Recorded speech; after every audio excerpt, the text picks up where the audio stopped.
नमस्कार दोस्तों। इस वीडियो में जनवरी 2025 का करंट अफेयर का सारा पॉइंट हम देखेंगे जो राष्ट्रीय स्तर पे महत्वपूर्ण है। इसके बाद अंतर्राष्ट्रीय स्तर पे जो महत्वपूर्ण खबरें हैं जनवरी 2025 की उसको देखेंगे नेक्स्ट वीडियो में।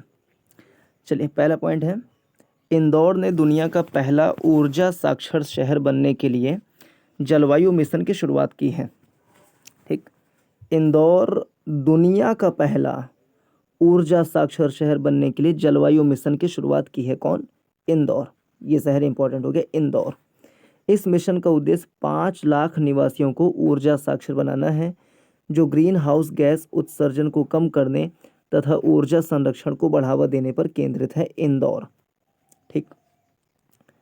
हाल ही में कर्नाटक वन विभाग ने पेड़ों की अवैध कटाई तथा वन्य जीव के अवैध शिकार को रोकने के लिए गरुड़क्षी ऑनलाइन एफआईआर प्रणाली की शुरुआत की है। ठीक, गरुड़क्षी ऑनलाइन एफआईआर प्रणाली की शुरुआत की है पेड़ों की अवैध कटाई और वन्य जीव के अवैध शिकार को रोकने के लिए कर्नाटक वन विभाग ने यह प्रणाली वन्य जीव संरक्षण अधिनियम के तहत वन अपराध मामलों का ऑनलाइन निपटारा करने में सक्षम होगी। तो ध्यान रहे कि गरुड़क्षी ऑनलाइन एफआईआर प्रणाली पेड़ों की अवैध कटाई और वन्यजीव के अवैध शिकार को रोकने के लिए की गई है। किसने की है? तो मध्य प्रदेश ने नहीं की है, इसको किया है कर्नाटक वन विभाग ने। गुजरात के जामनगर के समुद्री राष्ट्रीय उद्यान और अभयारण्य में भारत की पहली तटीय जलचर वेडर पक्षी जनगणना की शुरुआत की गई है। कहाँ पे? जामनगर में। ध्यान रहिए कि गुजरात के जामनगर के समुद्री राष्ट्रीय उद्यान और अभयारण्य में भारत की पहली तटीय जलचर वेडर पक्षी जनगणना कहाँ हुई है? जामनगर में हुई है। इस जनगणना का आयोजन 3 से 5 जनवरी तक वन विभाग और गुजरात पक्षी संरक्षण समिति द्वारा के जामनगर में स्थानीय और प्रवासी पक्षियों, जिनमें 50 से अधिक जलचर पक्षी शामिल हैं, कि 300 से अधिक प्रजातियां हैं। ये सब नहीं पूछेगा, खाली ये ध्यान रहे कि वेडर पक्षी जनगणना, भारत की पहली वेडर पक्षी जनगणना कहाँ हुई है? जामनगर में हुई है। State bank of India SBI ने हर घर लखपति योजना की शुरुआत की है। तो हर घर लखपति योजना की शुरुआत किसने की है? एसबीआई ने की है। इसके तहत ब्याज दरों में 0.20% की कटौती की गई है। इसमें अब सामान्य नागरिकों को अधिकतम 6.5% और वरिष्ठ नागरिकों को 7% सालाना ब्याज मिलेगा। चल, भारत में निर्मित सर्जिकल रोबोटिक प्रणाली SSI मंत्रा, ऐसे प्रश्न पूछे जाते हैं एग्जाम में। भारत में निर्मित सर्जिकल रोबोटिक प्रणाली SSI मंत्रा ने टेली सर्जरी के माध्यम से 286 किलोमीटर की दूरी से 2 रोबोटिक हृदय शल्य चिकित्सा सफलतापूर्वक संपन्न की है। तो SSI मंत्रा है ये। भारत में निर्मित सर्जिकल रोबोटिक प्रणाली SSI मंत्रा ने टेली सर्जरी के माध्यम से 286 किलोमीटर की दूरी से 2 रोबोटिक हृदय शल्य चिकित्सा किया गया है। तमिलनाडु के कन्याकुमारी में समुद्र पर बने भारत के पहले ग्लास ब्रिज, कांच का पुल का निर्माण किया गया है। यह पुल विवेकानंद रॉक मेमोरियल और 133 फीट ऊंची तिरुवल्लुवर प्रतिमा को जोड़ता है। ठीक है, तो भारत का पहला ग्लास ब्रिज कहाँ बना है? कन्याकुमारी। किसको जोड़ता है ये? विवेकानंद रॉक मेमोरियल और तिरुवल्लुवर प्रतिमा को जोड़ता है। यह पुल स्थानीय तथा अंतर्राष्ट्रीय पर्यटकों के लिए प्रमुख आकर्षण का केंद्र बनेगी। केंद्रीय सड़क परिवहन एवं राजमार्ग मंत्री श्री नितिन गडकरी ने मुंबई में सड़क सुरक्षा अभियान 2025 का उद्घाटन कहाँ किया है? मुंबई में। इसका उद्देश्य लोगों में सड़क सुरक्षा के बारे में जागरूकता लाना है। ठीक है। केंद्र सरकार ने महाराष्ट्र के मराठी भाषा को आधिकारिक रूप से शास्त्रीय भाषा का दर्जा प्रदान किया है। मराठी भाषा को इस समय पहले 6 थे शास्त्रीय भाषाएं, अभी इस समय 11 हैं, जिसमें 5 नए जोड़े गए हैं। वो मराठी, बंगाली, असमिया, पाली, प्राकृत, ये 5 नए जोड़े गए हैं। तेलंगाना की पुलिस ने नागरिकों से फीडबैक प्राप्त करने के लिए फीडबैक प्रणाली की शुरुआत की है। किसने? तेलंगाना की पुलिस ने। इसके तहत नागरिक पुलिस स्टेशनों, कार्यालयों और अन्य प्रमुख स्थानों पर प्रदर्शित क्यूआर कोड को स्कैन करके तेलंगाना पुलिस की विभिन्न सेवाओं पर अपनी प्रतिक्रिया साझा कर सकते हैं। हाल ही में गोवा की सरकार ने भारतीय जीवन बीमा निगम LIC द्वारा शुरू की गई बीमा सखी योजना को राज्य में लागू किया है। कौन? गोवा की सरकार ने, हाल ही में गोवा की सरकार ने LIC द्वारा शुरू की गई बीमा सखी योजना को राज्य में लागू किया है। हरियाणा के बाद इस योजना को शुरू करने वाला गोवा दूसरा राज्य है। तो LIC का है बीमा सखी योजना, इसको पहले लागू किया था हरियाणा, हाल ही में लागू किया गोवा, दूसरा राज्य बन गया ऐसा करने वाला। ठीक है। इसके तहत 18 से 70 वर्ष की उम्र की महिलाओं को वित्तीय साक्षरता और बीमा जागरूकता को बढ़ावा देने के लिए 3 वर्षों के लिए विशेष प्रशिक्षण दिया जाएगा। इसके बाद LIC एजेंट के रूप में काम कर सकेंगी। कर्नाटक के बेंगलुरु में 6ठा अंतर्राष्ट्रीय बाजरा महोत्सव का आयोजन किया गया है। इसका आयोजन GIZ जर्मनी और FIBL स्विट्जरलैंड जैसे अंतर्राष्ट्रीय संगठनों के सहयोग से किया गया। सम्मेलन का विषय था कृषि पारिस्थितिकी के माध्यम से कृषि खाद्य प्रणालियों का परिवर्तन, एक वैश्विक परिप्रेक्ष्य। कृषि पारिस्थितिकी के माध्यम से कृषि खाद्य प्रणालियों का परिवर्तन, एक वैश्विक परिप्रेक्ष्य। तो 6ठा अंतर्राष्ट्रीय बाजरा महोत्सव कहाँ हुआ है? बेंगलुरु में हुआ है।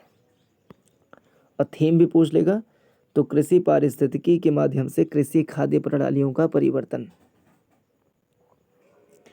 भारतीय वाणिज्य एवं उद्योग मंत्री पीयूष गोयल ने नई दिल्ली में आयोजित GI समागम के दौरान भारत में वर्ष 2030 तक 10,000 GI टैग उत्पाद के पंजीकरण की घोषणा की है। भारतीय वाणिज्य एवं उद्योग मंत्री पीयूष गोयल ने नई दिल्ली में आयोजित GI समागम के दौरान 2030 तक 10,000 GI टैग प्राप्त करने की घोषणा की है। कर्नाटक के बेंगलुरु में दक्षिण अयोध्या कोडंडा राम मंदिर के परिसर में भगवान हनुमान की 72 फीट ऊंची मूर्ति स्थापित की गई है, जो देश की सबसे ऊंची हनुमान की मूर्ति है। तो कर्नाटक के बेंगलुरु में श्री दक्षिण अयोध्या कोडंडा राम मंदिर के परिसर में भगवान हनुमान जी की 72 फीट ऊंची मूर्ति स्थापित की गई। 72 फीट, जो देश की सबसे ऊंची हनुमान जी की मूर्ति है। केंद्रीय संस्कृति मंत्रालय द्वारा गुजरात सरकार ने वडनगर में देश का पहला विश्व स्तरीय और आर्कियोलॉजिकल एक्सपीरियंसल म्यूजियम का उद्घाटन किया है। ठीक, वडनगर में केंद्रीय संस्कृति मंत्रालय तथा गुजरात सरकार ने वडनगर में देश का पहला विश्व स्तरीय आर्कियोलॉजिकल एक्सपीरियंसल म्यूजियम का उद्घाटन किया है। कहाँ पे? वडनगर में। वडनगर। ओडिशा सरकार ने सिंगापुर के साथ मिलके, किसके? ओडिशा सरकार ने सिंगापुर के साथ मिलके भुवनेश्वर में एक फिनटेक हब की स्थापना के लिए समझौता ज्ञापन पर हस्ताक्षर किया है। इसका उद्देश्य वित्तीय समावेशन को बढ़ावा देना तथा 2047 तक भारत के सभी के लिए बीमा दृष्टिकोण का समर्थन करना है। प्रधानमंत्री नरेंद्र मोदी ने नई दिल्ली में 1675 नवनिर्मित स्वाभिमान अपार्टमेंट का उद्घाटन किया। यह अपार्टमेंट झुग्गी झोपड़ियों समूह के निवासियों एवं आवास विहीन परिवारों को आवंटित किया जाएगा। हरियाणा के राकेश कादियान ने 2 दिनों के अंदर माउंट एवरेस्ट तथा माउंट लोत्से पर चढ़ाई करके London book of world record में अपना नाम दर्ज किया है। कौन? हरियाणा के राकेश कादियान। माउंट एवरेस्ट और माउंट लोत्से पे चढ़े 2 दिन में। ये ध्यान रहे कि भारत के 76वें गणतंत्र दिवस के अवसर पर हरियाणा की युवा पर्वतारोही शिवांगी पाठक ने ऑस्ट्रेलिया की सबसे ऊंची चोटी माउंट कोजियोस्को, ऑस्ट्रेलिया की सबसे ऊंची चोटी का नाम क्या है? माउंट कोजियोस्को पर तिरंगा फहराया है। कौन? शिवांगी पाठक, हरियाणा की है ये, 76वें गणतंत्र दिवस के अवसर पर। तेलंगाना सरकार ने विश्व स्तरीय एक्सपीरियंस पार्क अनुभव पार्क का उद्घाटन किया। यह इको फ्रेंडली पार्क है जिसमें 85 देशों से आयातित 25,000 पेड़ों की प्रजातियां हैं। तो तेलंगाना सरकार ने विश्व स्तरीय एक्सपीरियंस पार्क का उद्घाटन किया है। आर्कियोलॉजिकल म्यूजियम पार्क जो है वो वडनगर में हुआ है। 6 जनवरी 2025 को प्रधानमंत्री नरेंद्र मोदी ने उत्तर रेलवे जोन के अंतर्गत 69वें डिवीज़न जम्मू रेलवे डिवीज़न का वर्चुअल उद्घाटन किया है।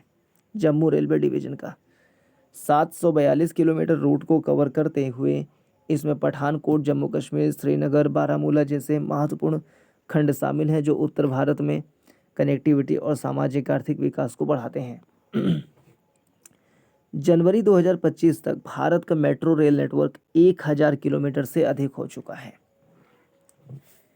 जनवरी 2025 तक भारत का मेट्रो रेल नेटवर्क 1000 किलोमीटर से अधिक हो चुका है, जिससे यह चीन और अमेरिका के बाद दुनिया में तीसरा सबसे बड़ा मेट्रो नेटवर्क वाला देश बन गया है। सबसे ज़्यादा मेट्रो नेटवर्क है चीन में, फिर यूएसए में, फिर तीसरे नंबर पर भारत आ गया है 1000 किलोमीटर से अधिक। केंद्रीय पशुपालन मंत्री राजीव रंजन सिंह ने सिक्किम के सोरेंग जिले में भारत के पहले जैविक मत्स्य पालन क्लस्टर का शुभारंभ किया है। कहाँ पे? सिक्किम के सोरेंग जिले में।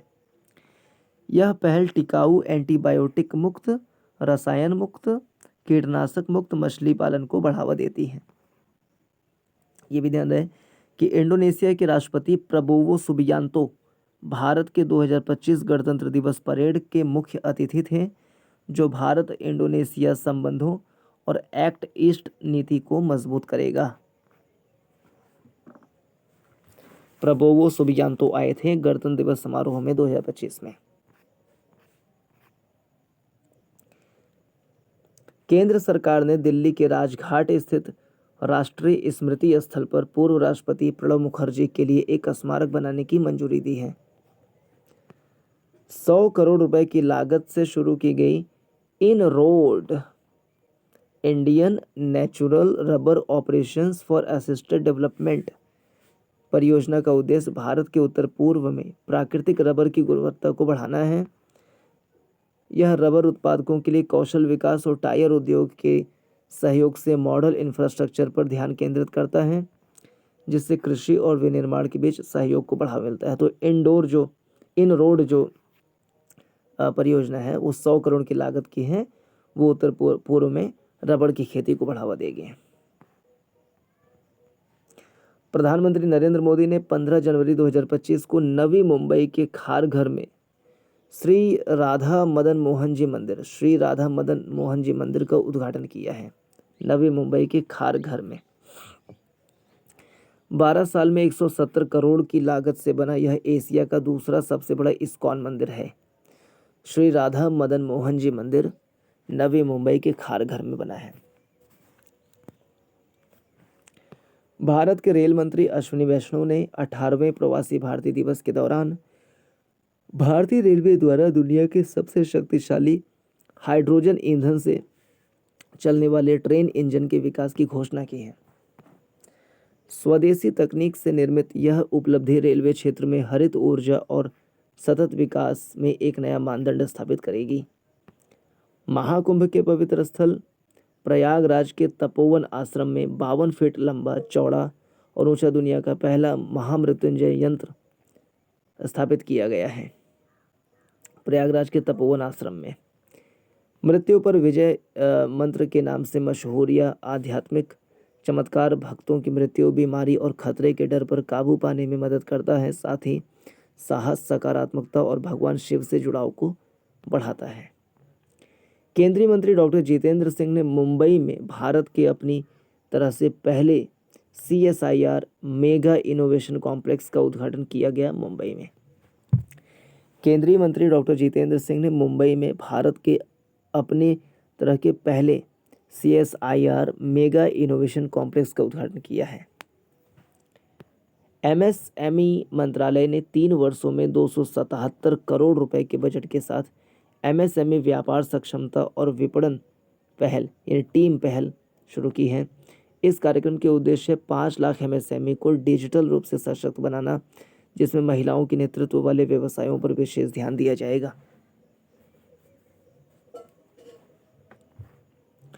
रक्षा मंत्रालय ने 2025 को सुधारों का वर्ष घोषित किया है। इंपॉर्टेंट। इसका उद्देश्य सेना के तीनों अंगों के बीच तालमेल बढ़ाने हेतु एकीकृत सैन्य कमान शुरू करना तथा सेना को तकनीकी रूप से उन्नत एवं युद्ध के लिए तैयार बल में बदलना है। भारत में वर्ष 2024 का साल 1921 के बाद का सबसे गर्म वर्ष रहा।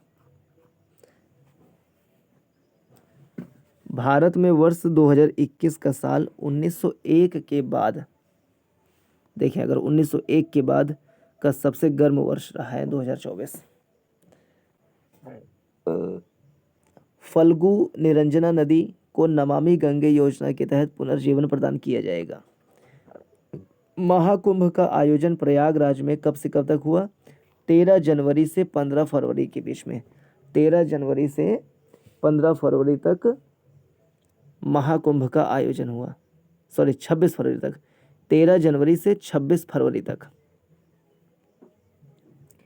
13 जनवरी से 26 फरवरी तक महाकुंभ का आयोजन प्रयागराज में हुआ।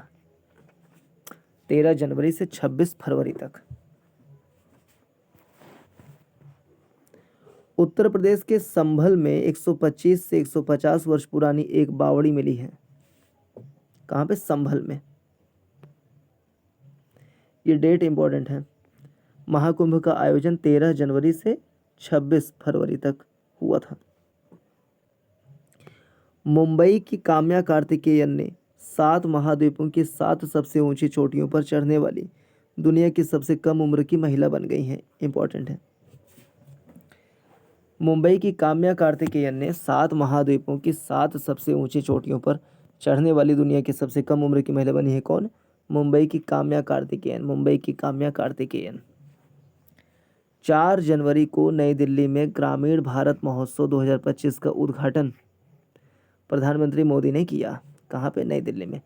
ग्रामीण भारत महोत्सव 2025 का उद्घाटन नई दिल्ली में 4 जनवरी को नरेंद्र मोदी ने किया।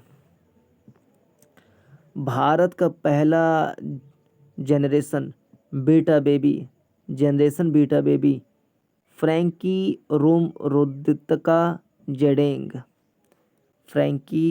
रेमरोदित्का जेडेंग ने मिजोरम की राजधानी आइजोल में 1 जनवरी रात 12 बजे जन्म लिया। तो जनरेशन बीटा बेबी जो 2025 से पैदा हो रहे हैं बच्चे, 1 जनवरी 2025 से जो बच्चे पैदा होंगे, 1 जनवरी 2025 से लेकर के 2039 तक जो बच्चे पैदा होंगे उनको कहेंगे जनरेशन बीटा। और ये जेन जी कहते हैं। जेन जी जो 1997 से 2012 के बीच में जो जन्म लिए हैं वह जेन जी। और 2025 से 2039 तक जो जन्म लेंगे उन्हें कहेंगे जनरेशन बीटा। तो 1 जनवरी 2025 की रात 12 बजे पहला जो जनरेशन बीटा बेबी पैदा हुई वो मिज़ोरम की राजधानी आइजोल में हुई। नाम है फ्रैंकी रेमरोदित्का जेडेंग।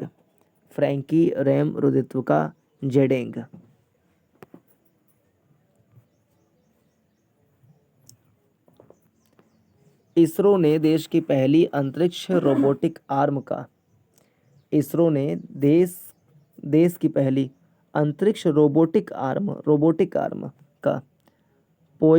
POEM 4 प्लेटफॉर्म पर सफल संचालन के साथ महत्वपूर्ण उपलब्धि हासिल की है।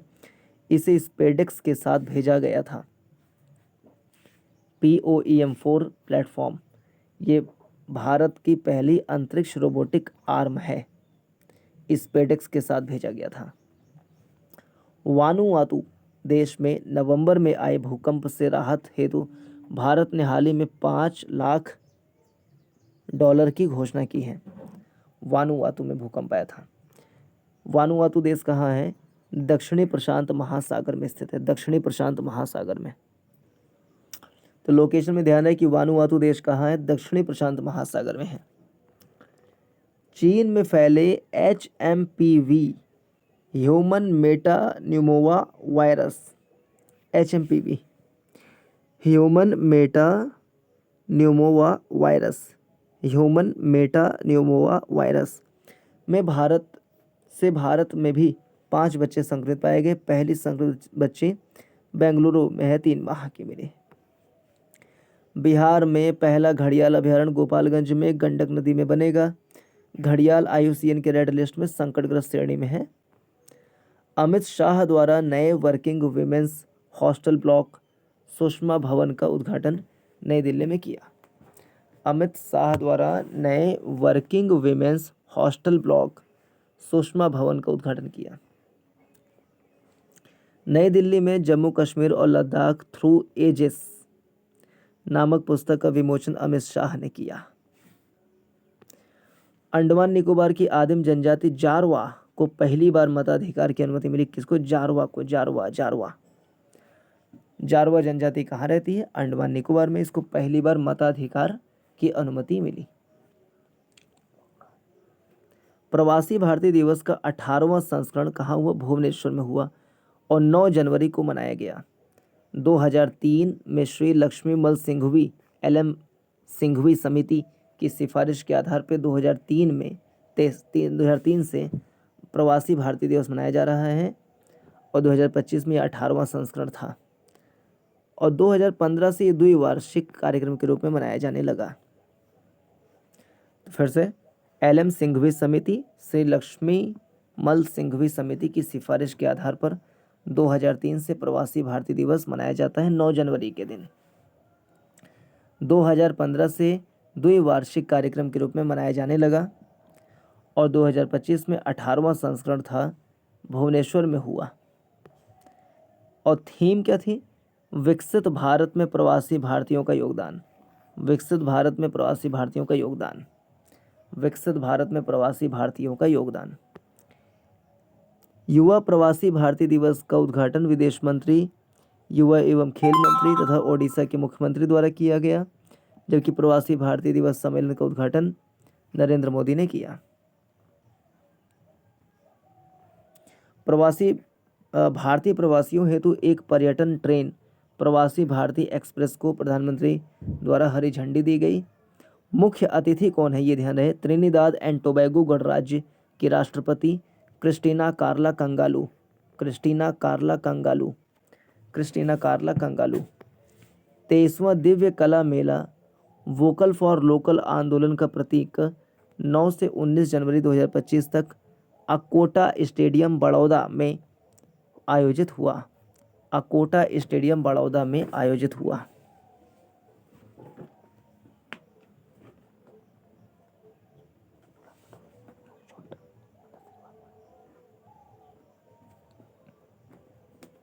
क्रिस्टीना कार्ला कंगालू। 23वां दिव्य कला मेला वोकल फॉर लोकल आंदोलन का प्रतीक 9 से 19 जनवरी 2025 तक अकोटा स्टेडियम बड़ौदा में आयोजित हुआ। ठीक है, 23वां दिव्य कला मेला कहाँ हुआ? अकोटा स्टेडियम बड़ौदा में हुआ। गुजरात के 30 दिव्यांगजनों को 1 करोड़ का ऋण वितरण हुआ। इसमें भारत सरकार और माइक्रोसॉफ्ट ने समावेशी विकास एवं आर्थिक परिवर्तन हेतु आर्टिफिशियल इंटेलिजेंस के उपयोग हेतु समझौता किया है। ओके। उत्तर प्रदेश के मुख्यमंत्री आदित्यनाथ ने प्रयागराज में आकाशवाणी के विशेष FM चैनल कुंभवाणी और कुंभ मंगल ध्वनि का लोकार्पण किया। कुंभवाणी चैनल कुंभ की पूरी अवधि के दौरान प्रयागराज का आंखों देखा हाल दुनिया तक पहुंचाएगा। इसको भी ध्यान रहे कि श्रीनगर लेह राष्ट्रीय राजमार्ग पर बने जेड मोड़ सुरंग का उद्घाटन नरेंद्र मोदी ने किया। यह सुरंग कश्मीर को लद्दाख से साल भर जोड़े रखेगी। सुरंग की लंबाई क्या है? 6.5 किलोमीटर। 6.5 किलोमीटर सुरंग की लंबाई है, लंबा चौड़ा है।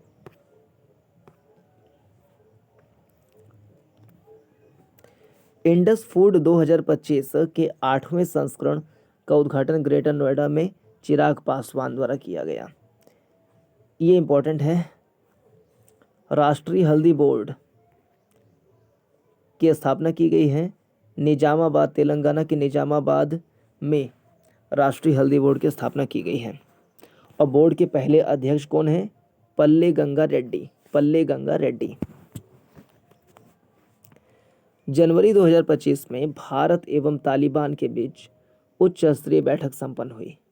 भारत की तरफ से विदेश सचिव विक्रम मिस्री और अफगानिस्तान की तरफ से विदेश मंत्री आमिर खान मोताकी ने बैठक में हिस्सा लिया। विशाखापत्तनम के पास पुदीमदका में एनटीपीसी ग्रीन एनर्जी लिमिटेड का ग्रीन हाइड्रोजन हब प्रोजेक्ट का शिलान्यास प्रधानमंत्री मोदी ने किया।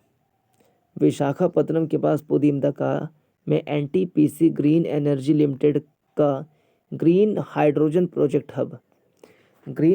हब प्रोजेक्ट का शिलान्यास मोदी द्वारा किया गया। यह प्रोजेक्ट ग्रीन हाइड्रोजन मिशन के तहत बनने वाला पहला ग्रीन हाइड्रोजन हब है विशाखापत्तनम में। इस परियोजना में 20 गीगावाट नवीकरणीय ऊर्जा विकसित की जाएगी।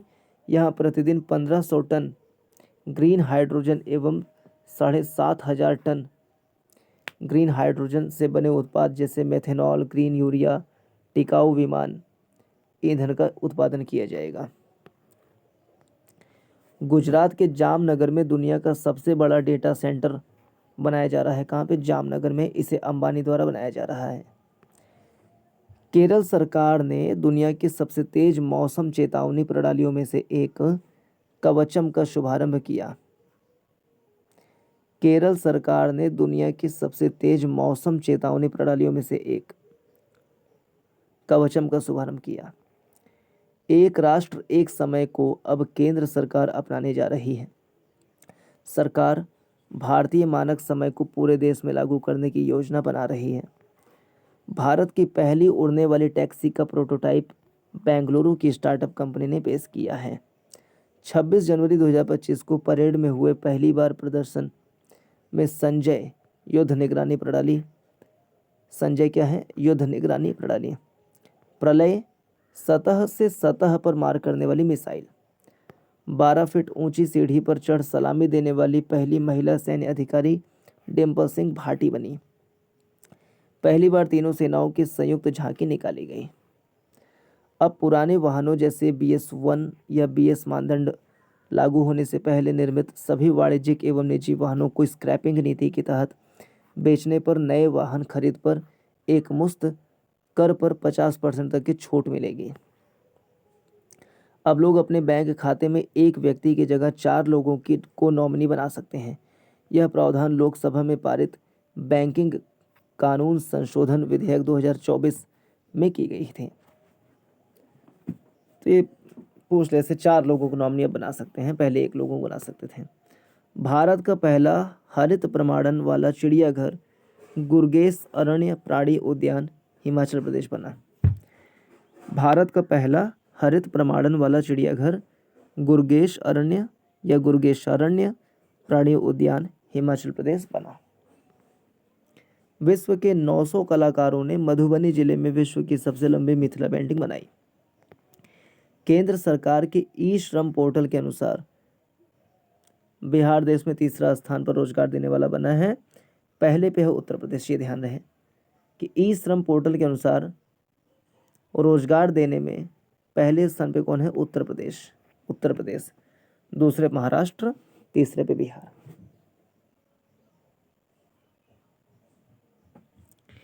ई श्रम पोर्टल के अनुसार रोजगार देने में पहले स्थान पे रहा यूपी, दूसरे महाराष्ट्र, तीसरे बिहार।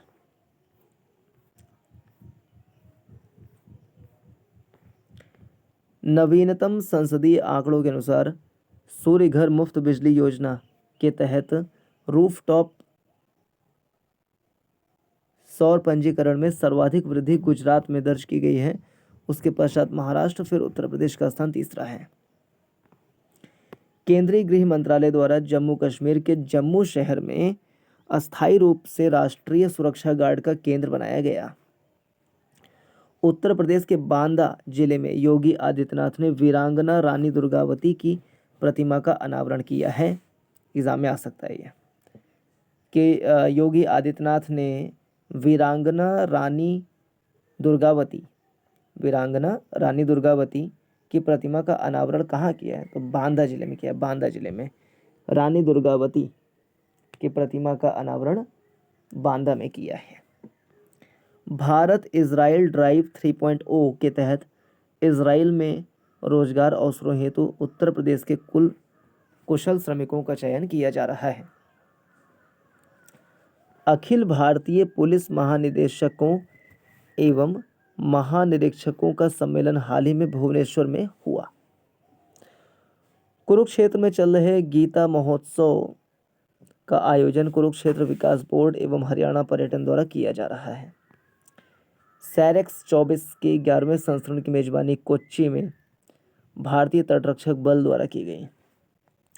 राष्ट्रीय समुद्री खोज एवं बचाव अभ्यास एवं कार्यशाला सैरेक्स का पूरा नाम है। कहाँ पे? कोच्चि में किया गया 11वें संस्करण सैरेक्स, राष्ट्रीय समुद्री खोज एवं बचाव अभ्यास एवं कार्यशाला। बजट 2024-25 में घोषित प्रधानमंत्री इंटर्नशिप योजना का लक्ष्य 5 वर्षों में शीर्ष 500 कंपनियों में 1 करोड़ युवाओं को इंटर्नशिप का अवसर प्रदान करना है। 1 करोड़ युवाओं को। विश्व वन्य जीव संरक्षण दिवस 4 दिसंबर को मनाया गया और राष्ट्रीय वन्य जीव संरक्षण दिवस 3 मार्च को मनाते हैं। थीम क्या है? लोगों एवं ग्रह को जोड़ना, वन्य जीव संरक्षण में डिजिटल नवाचार की खोज। भारत सरकार एवं एशियाई विकास बैंक ने, एशियन डेवलपमेंट बैंक ने महाराष्ट्र राज्य में स्थानीय समुदायों, भारत सरकार एवं एशियन डेवलपमेंट बैंक ने, ये पूछता है कई बार एशियन डेवलपमेंट बैंक है कि एशियन इंफ्रास्ट्रक्चर बैंक है क्या करके। भारत सरकार एवं एशियाई विकास बैंक, एशियन डेवलपमेंट बैंक ने महाराष्ट्र राज्य में स्थानीय समुदायों और प्राकृतिक पारिस्थितिक प्रणालियों की सहनीयता को बढ़ाने हेतु नदी तट को संरक्षण प्रदान करने के लिए $42 मिलियन ऋण समझौते पर हस्ताक्षर किया है। राष्ट्रीय गणित दिवस कब मनाते हैं? 22 दिसंबर को मनाते हैं। 22 दिसंबर राष्ट्रीय गणित दिवस 22 दिसंबर को। यह दिवस 2012 में पूर्व प्रधानमंत्री मनमोहन सिंह द्वारा घोषित किया गया था। भारतीय गणितज्ञ श्रीनिवास रामानुजन के जन्म की 125वीं जयंती पे। श्रीनिवास रामानुजन। इस वर्ष की थीम है गणित नवाचार का पुल। गणित नवाचार का पुल 22 दिसंबर को मनाते हैं 2012 से। श्रीनिवास रामानुजन की जन्म की 125वीं वर्षगांठ पर और थीम है इस साल की गणित नवाचार का पुल। सांस्कृतिक विनिमय को बढ़ावा देने हेतु उत्तर प्रदेश सरकार एवं मणिपुर सरकार के बीच एक भारत कोष्ठ भारत कार्यक्रम को लागू करने हेतु समझौता हुआ है। उत्तर प्रदेश सरकार और मणिपुर के बीच में सांस्कृतिक विनिमय को बढ़ावा देने हेतु उत्तर प्रदेश सरकार एवं मणिपुर सरकार के बीच भारत श्रेष्ठ भारत कार्यक्रम को लागू करने हेतु समझौता हुआ है। उन्नत जल प्रबंधन प्रशिक्षण में आईआईटी रोपड़ को विशिष्ट स्थान मिला है। उन्नत जल प्रबंधन प्रशिक्षण में आईआईटी रोपड़ को विशिष्ट स्थान मिला है।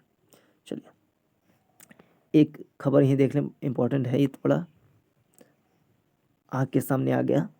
भारत का पहला वर्टिकल लिफ्ट रेलवे सी ब्रिज। भारत का पहला वर्टिकल लिफ्ट रेलवे सी ब्रिज 105 साल पुराने पंबन ब्रिज की जगह लेगा, जो भारतीय मुख्य भूमि और तमिलनाडु के रामेश्वरम के बीच रेल संपर्क बढ़ाएगा। रेल संपर्क और 2.05 किलोमीटर तक फैले 535 करोड़ रुपए की लागत से बने इस ब्रिज में पूरी तरह से स्वचालित वर्टिकल लिफ्ट स्पैन शामिल है, जो जहाज़ों के लिए 22 मीटर की एयर क्लियरेंस प्रदान करेगा। तो इस वीडियो में इतना ही। नमस्कार, जय हिंद।